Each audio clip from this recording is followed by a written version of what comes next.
2 سال بعد قبر کشائی ہوئی۔ ایک بچی کو قبر سے باہر نکالا گیا۔ دیکھنے والے اس بات پر حیران ہو گئے کہ بچی کا کفن تک میلا نہیں ہوا تھا۔ قبر سے باہر نکال کر رکھا گیا اور اس کا چہرہ دیکھا گیا۔ چہرہ دیکھ کر لوگ اور زیادہ حیران ہوئے کہ اس بچی کے چہرے پر ابھی تک نور اسی طرح موجود تھا۔ دوستو، ہم امید کرتے ہیں کہ اللہ تعالیٰ کل قیامت کے دن اس بچی اور اس کے والدین کو جنت میں ضرور جگہ دیں گے۔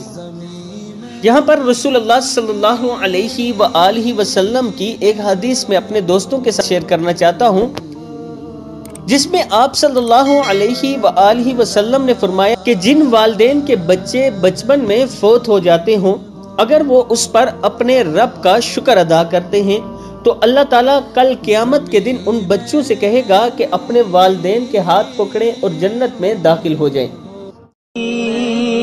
نہیں ہوتی زمن میلا نہیں ہوتا، زمین میلی نہیں ہوتی، زمن میلا نہیں ہوتا، محمد کے غلاموں کا کفن میلا نہیں ہوتا، محمد کے